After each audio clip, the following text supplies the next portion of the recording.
Welcome to our new podcast, The Uncool. I'm Yanling. And I'm Sean. And usually in our usual freelance creative exchange podcast, we talk to professionals about how to supercharge their freelance careers. But after speaking to so many people, we were thinking, how did they get so cool? I mean, in order to achieve their successes and fame, they must have been pretty uncool at a certain point. No matter what kind of successes they have, we get our guests to dish out all the awkward moments that led them to where they are now. Some are even putting the cool in uncool jobs. So let's go talk to the uncools. Okay, Yanling, so today's intro is slightly different. We need to be socially distanced. Do you remember those old TV sitcoms that used to be recorded in front of live studio audience? Yes, of course. I practically grew up on them. Like I came home after school every day and I watched them. Things like Phua Chu Kang, Under One Roof. I remember those, my mind was just so blown, like that Singapore actually did live studio audience sitcom production. And in fact, my mind was so blown, it was the main reason why I work in TV today, Like back then, they were asking, when you're in primary school and then they ask you like, what do you want to be when you grow up, what's your ambition? Mm-hmm. And I wrote, I want to go work in TV and work in sitcoms. And then I promise you, everybody looked at me and said, Well, then you'll be very, very excited to hear who's our next guest.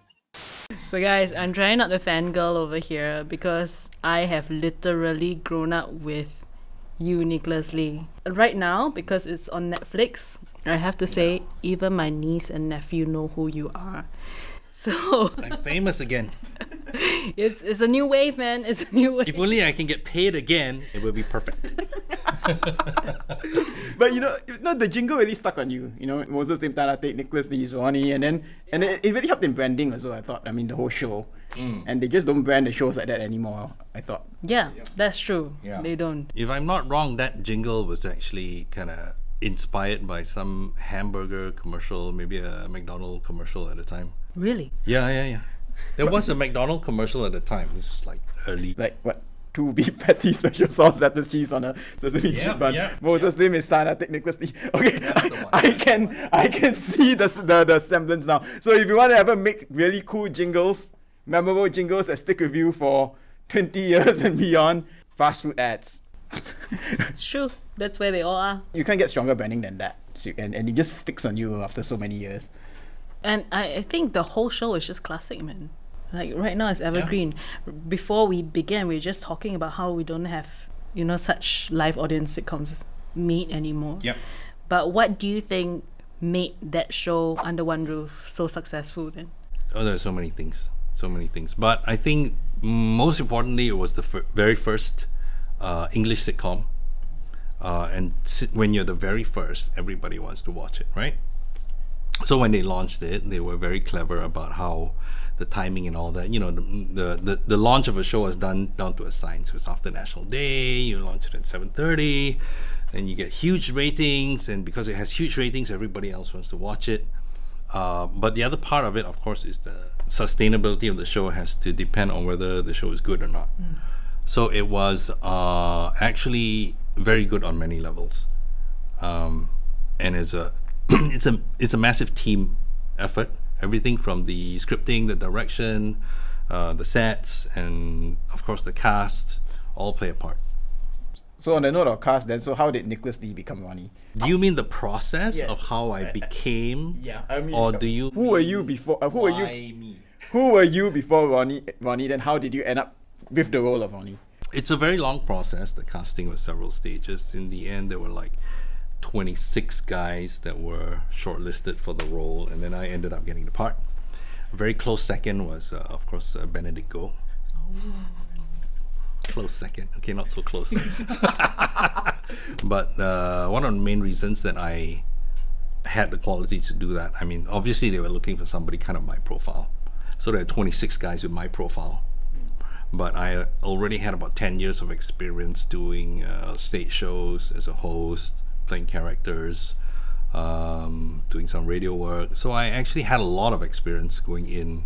I was already 29, playing a 19-year-old. So yeah, that probably had a big part to play. It just came out on camera when I auditioned. Okay. Yeah. So ever since then, Do you think? I mean, you've gone on to do like a huge amount of stuff. That I think after, Huge.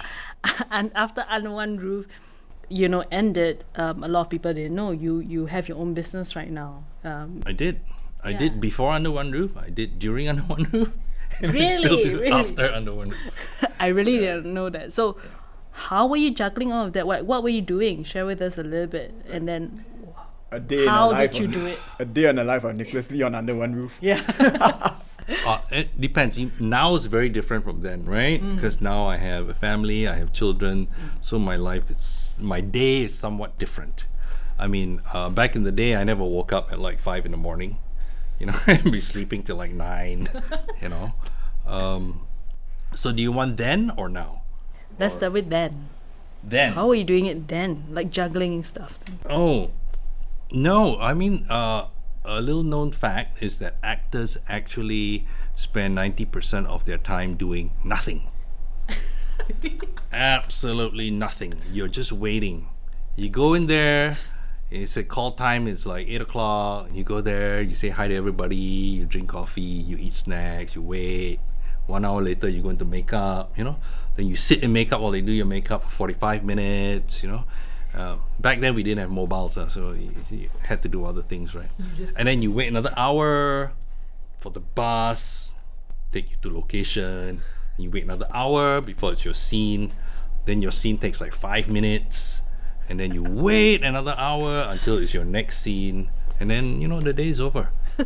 So there's a lot of gaps, a lot of spare time in between where you can do things. But even in a live studio. Okay, for Under One Roof, it was, the routine was very specific.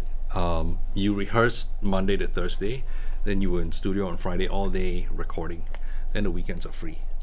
So the first season was the first 2 seasons actually, we followed the American standard because our consultants were Americans, right? So we followed the American system very strictly. So you do that week, 3 weeks in a row, then you break 1 week. Okay, that's a month. So you have 1 week off every month. Then you do 7 months, and then you have 5 months off. Well, the script writing team writes the script. In that 5 months. You have 5 months off. Can you imagine? It's better than being a teacher, man. Half a year. So it wasn't so much juggling, it was just finding time. There was a lot of downtime. So I would do lots of other things in between, That time, I mean, you've grown, you right now run your own agency as well, events, running a lot of agent. I mean, it's all somewhat related, I think, except that I'm not focused on entertainment anymore. It's all really very corporate communications, marketing launches, that sort of thing. Do you prefer that now? Yes and no. Yes and no. There's definitely more going for that industry. The commercial communication industry has a lot more going for it than entertainment.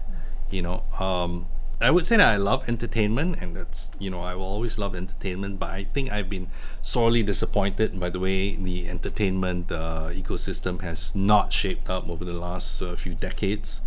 So, that's where I stand on that. So, yeah. I just wonder, as a personal curiosity, you are, at least for me and my peers, right? You are best known for being Ronnie. And then, but you do so many other things, like you mentioned. Do you get tired of that? Is that beneficial for you, or? There are some occasions. It's good and bad. It's good to be recognized because people immediately think that they know you, sort of. So it breaks the ice already. It's not so good when you're trying to do something very serious and people think you're that person on TV who's not serious at all. Yeah, your character wasn't the most. The guy who's like a complete idiot and everything and screws everything up. That's not so good if they connect you with that. But I'm sure your kids are watching it on YouTube, on YouTube and Netflix, and hey, that's my dad. They don't. Actually, I tried to make them watch. They're not really interested. Really? Yeah. But on the note of entertainment and especially comedy, everything's very subjective in a sense. But yet, over the decades, Under One Roof still remains quite a classic and people still find it funny. So what really worked for that show, you thought, that really made it so evergreen? Honestly, we have to go back to a combination of things. First of all, that was the first show that was really produced with the American system.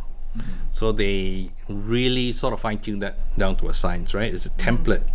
And we recorded at the same time as Friends, by the way, who work on the exact same system.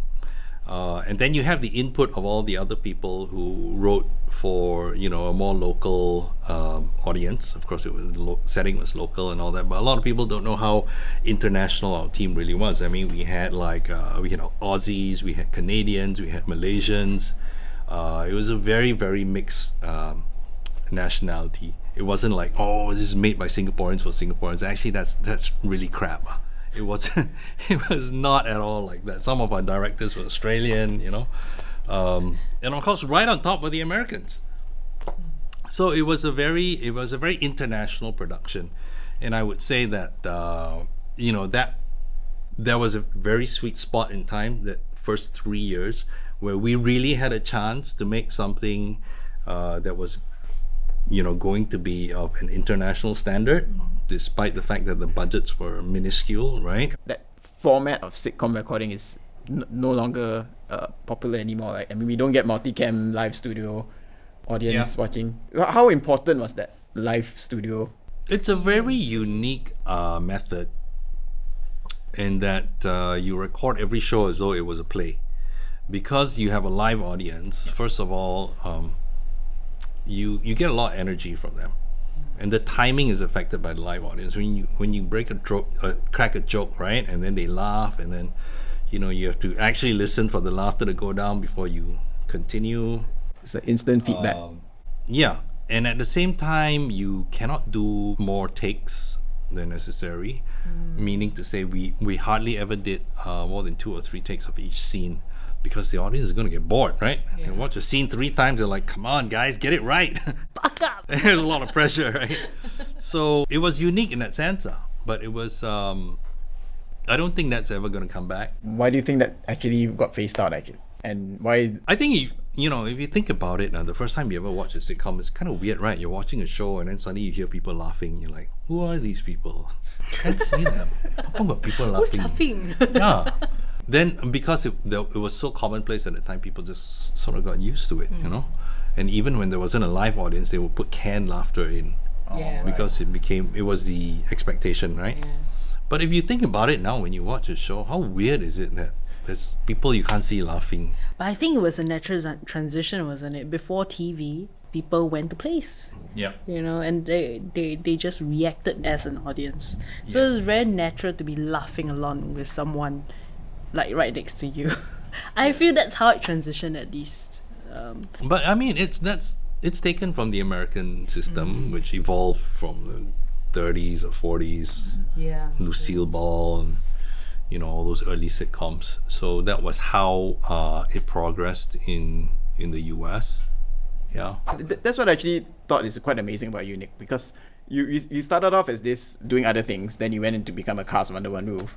And then you went on to do your own, of course, business owner. So I guess our listeners may want to know, and they may be interested to know, how did you know, and how did you end up pivoting your business in so many forms over the years? The funny thing is that I've been asked that question before, and I said it was natural progression. And when I started as a DJ, a club DJ, and I said, it was just natural progression. I became radio DJ, then I became an MC, and then I became an actor, and then I started producing, and then until one day somebody came to me and said, that's actually not natural. It's not natural. It's not. And then I thought about it. I'm like, maybe some of my peers are still DJs. That's all they did. So I think probably the answer is I actually get bored very easily. So I'm always looking for something new to do. So I just always kept looking at, for example, when I was an actor in the studio and Under One Roof, I think I was the most curious about how the cameras worked, how they did the boom, how they built the sets, so I would go behind and I talk to the camera guys and the set guys, and I just study everything, and the very first comment I made about the pilot, when we did the pilot viewing, they sat the cast down and we watched the whole thing and they asked for comments, and I believe I was the first person to comment, and the first thing I said was, I think the lighting could be better. I'm seeing multiple shadows. I think we can soften that a little bit, which is a very weird thing for an actor to say about the pilot of a show. So was there a moment during the show when you, especially since you guys were the pioneer sitcom in Singapore, was there a moment where you thought, okay, yeah, this show actually could work. This is gonna be great? Right after the pilot aired, and then we were on the 9 o'clock news as the highest rated show ever, and then I thought, I think people liked it. I think this might be good. Yeah. But honestly, I thought it was going to be a short gig, like 1 year maybe. And nobody knows how much I sacrificed for that 1 year, right? I sold my partnership in an event company to commit to it, and then they got delayed for months. I sold my car because I wasn't getting any income anymore. And that year where I shot the pilot season, I made the whole year I made like a 4-digit income. That's what I was paid for the first season. So do you consider that one of your lowest points then? Ironically. Financially, yes. But of course it quickly turned around, because when the show is so successful, you start getting a lot of incidental income, endorsements, appearances, suddenly those things were making up for the extremely low salaries that were being paid. What do you think is the most important thing that someone, if you were in that, someone in your shoes, a comedy act in a live studio audience environment, what's the most important thing they need to know? Other than I'm going to get 4-digit salaries for the first season. What do they need to know? Most important thing an actor in Singapore needs to know is you're not going to get paid very well. That's number one. Yeah. And number two is you're not going to get paid well. So why did you choose that though over what you were doing previously? No, because it's interesting. For me, anything new, I'm all in. So it's that itch you had where you had to No, that's why I'm willing to give up. Because honestly, I'm not the kind of person who really cares about accumulating wealth. To me, money is meaningless. By itself, it's meaningless. It's what you do with it that matters, right? And if you don't have it, then you just don't do anything. But to answer your question, right, I think you're asking me if for aspiring actors, what do you need to have specific to comedy? Okay, I think a lot of people don't realize that comedy actually is very serious business. People who try to be funny are never funny. And so in comedy, you have to take your performance very seriously. You have to understand that acting is actually no different whether you're doing drama or comedy. It's exactly the same.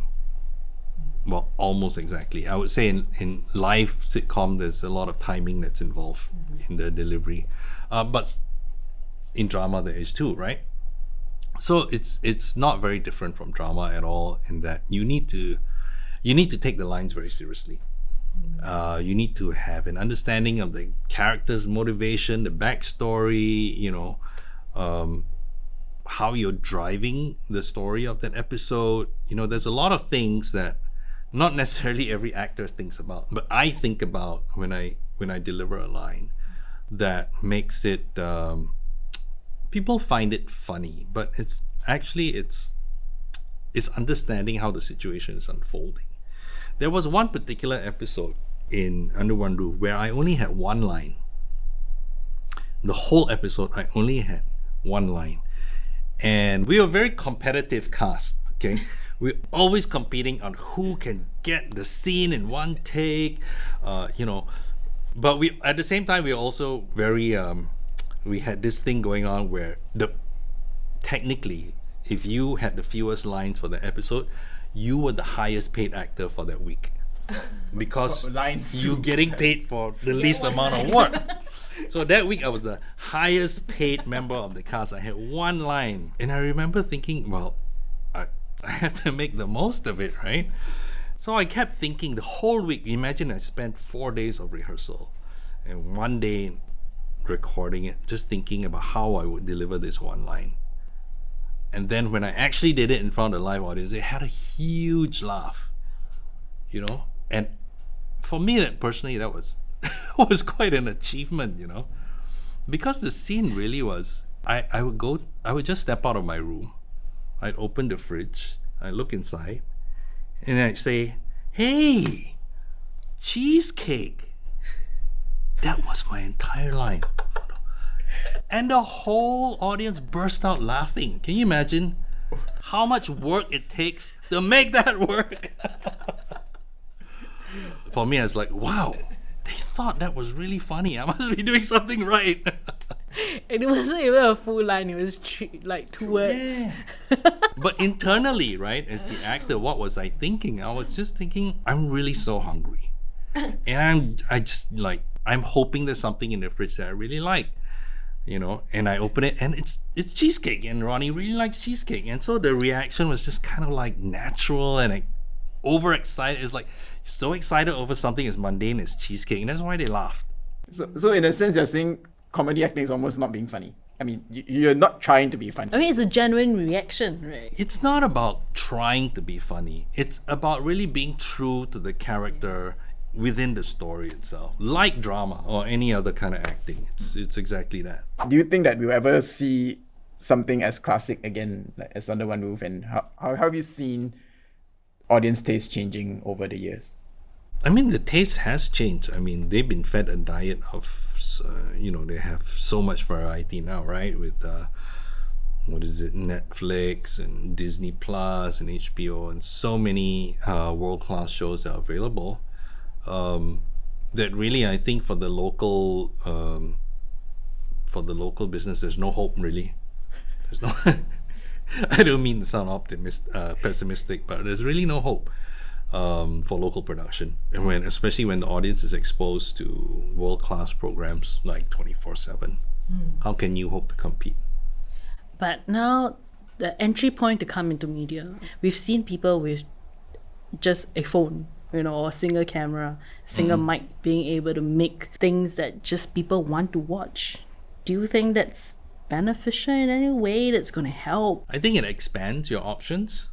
If you like watching crap, yeah, by all means. There's a market for crap. People make it, people watch it. People put ads on it, but it's crap. It's like, I'm reminded of my dearly departed father, whose main choice of entertainment was wrestling. And when I took him to the premiere of the first feature film that I was in, which was called City Sharks, at the end of the show, the lights came up, and I was like, "So what do you think?" He said, "I prefer wrestling." Yeah. So being on that show, I knew how hard everybody worked to put the show together.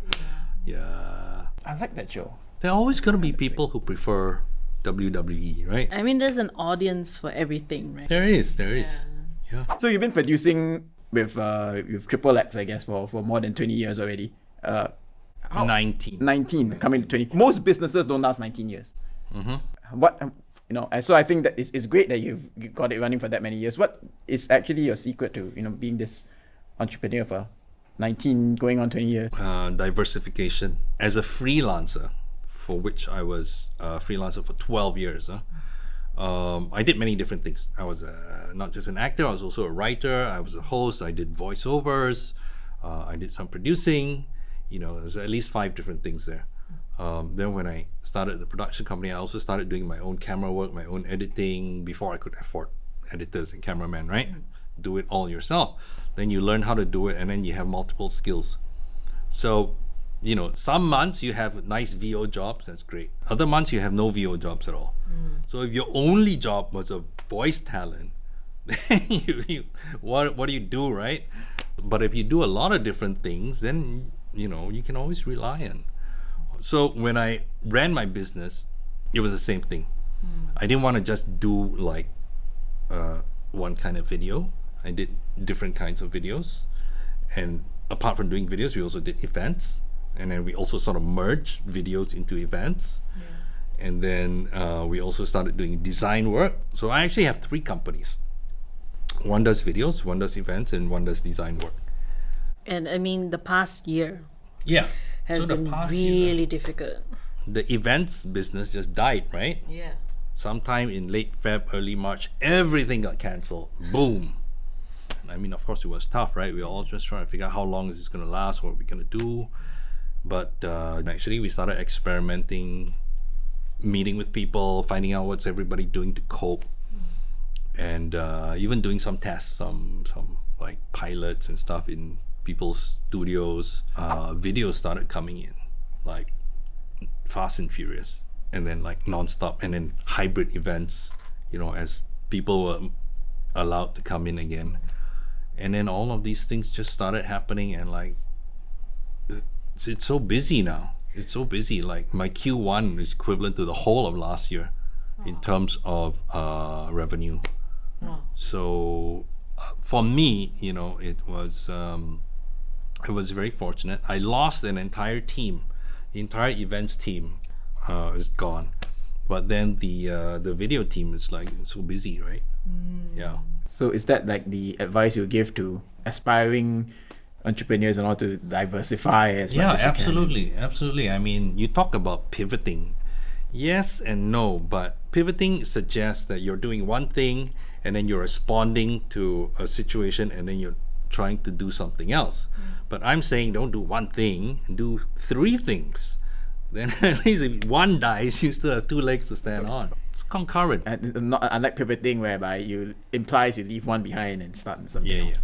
Right. Concurrent. Yeah, that's interesting because we speak to a lot of freelancers, right? And this is something that we see as a trend nowadays as well, because when clients come, they don't want to look for 3 different people in order to do 3 things for one project. They just want to speak to one person most of the time just to complete that one project. And so that diversification as a company, I think it's very important, or even as an individual freelancer. All the one-trick ponies basically just like stalled, right? It's like you want to help them, also cannot because you're too expensive for that one thing that you do already. Yeah. Sadly. You have, even though you say you get bored easily, you stuck in it for almost 20 years, and then do you see yourself changing anytime soon? Business? Yeah. Because it's never been boring. It's always been something new. Every project is something new. We do anywhere from 100 to 200 projects a year. So there's always something new. I mean, there are some projects where I haven't even seen the end product. I come across a video. Sometimes I'm like, maybe I'm at, for example, some hospital, and then my team says, "Hey, our video's playing on the wall." I'm like, "We made that? I've never seen this." And so and so was producing it. So and so was directing. I'm like, he directed? Who allowed that to happen? Yeah. They most likely have like, he doesn't know. Let's just do this. Behind my back. So moving forward, what do you see? What's in it for you, Nicholas Lee? What do you hope to see for yourself, especially most likely after this? We're not gonna see, I think, much changes for the next couple of years. But what do you see yourself doing then, at least for the near future? I think there's definitely an uptrend in hybrid events, and people are just going to become more and more experimental with. And I'm actually I'm very happy because I've been doing this for like over 10 years. People talk about green screen like it's something new. Like we were doing this like 10, 20 years ago. We were doing green screen and AR and compositing and all that. And that's not new for us. So we have a lot of understanding of how that can be applied. So I think now's a great time for us to lend our expertise to all these productions. So in the next few years, I think we're just going to continue doing more and more of these, hopefully bigger ones. And then after a few years, I'm hoping to build a team again that's big enough to take over, and so I can retire and just lie on a beach somewhere and just chill with a beer or something with my friend Sean and reminisce about the good old days. Now I'm doing this series of shoots around Asia in studios remotely. I'm literally sitting on a sofa at my office looking at a 60-70 inch TV screen where the camera feed is coming to me from Sydney or KL or wherever. And I was just thinking, about 10 years ago, I flew to Vegas to shoot on green in a hotel in Vegas because I needed to shoot 20 people from Asia who were all in Vegas for a conference. So it was easier for me to fly there, my team, than for these 20 people to fly into like Singapore to shoot. Yeah. So I was thinking, wow, now we don't even have to go to Vegas. Just very curious to know to see if people would start flying the same way we did again. I mean, in the sense that, if you need to go to Vegas to shoot, that's wonderful. But I think that but going forward, I think there'll be a time where they'll be like, but why?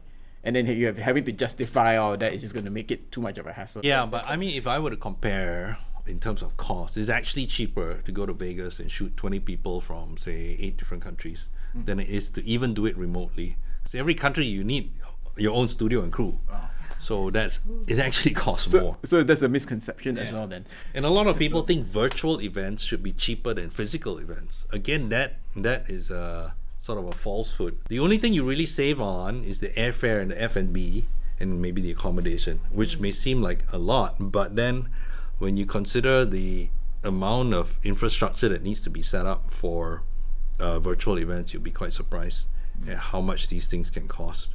So yeah, food for thought, people. That is quite a misconception now. I mean, it's just like people say like what we're doing in the podcast is easy, it's only audio, but there's a lot more to it as well.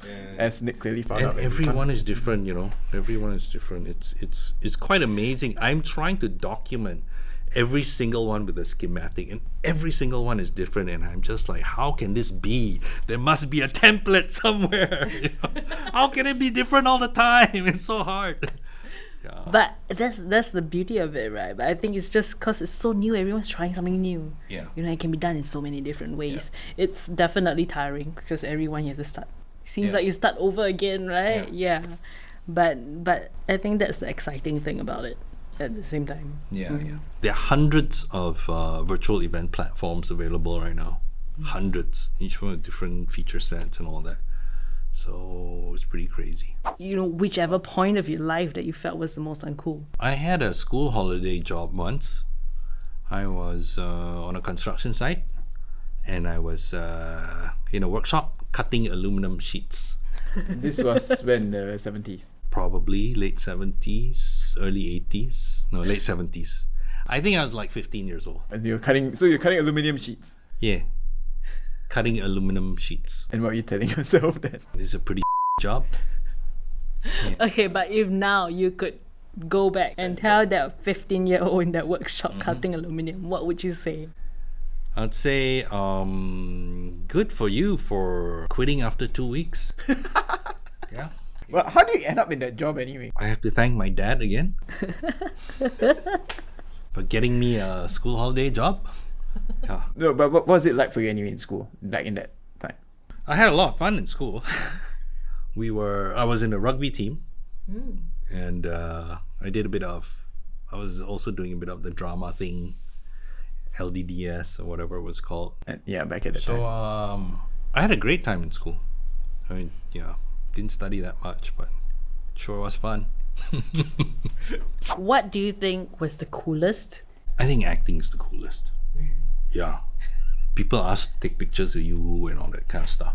I think that's damn cool. Then how about the lowest, most uncool point? I think directing or producing.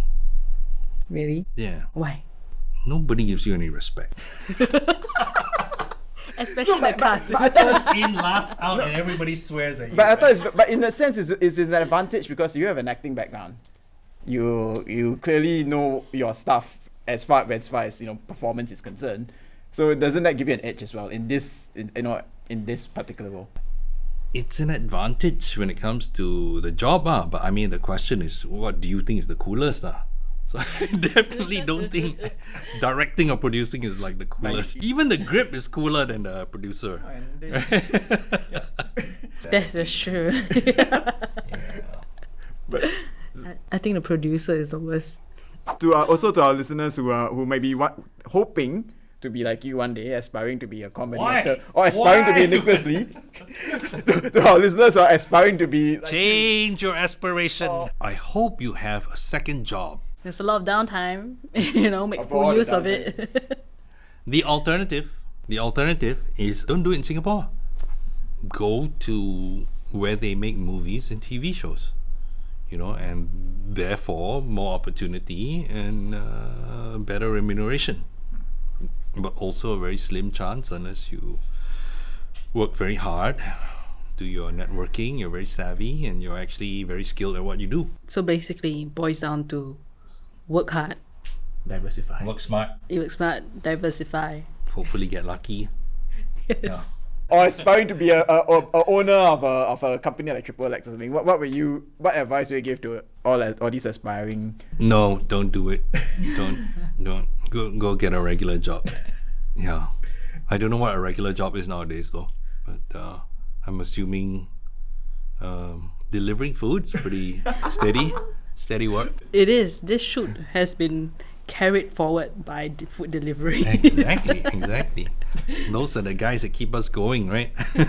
Essential workers. Yeah. For aspiring entrepreneurs, if you are hardworking and you're smart, you can give it a shot and you have a 50-50 chance. But if you're dumb and lazy, then don't bother.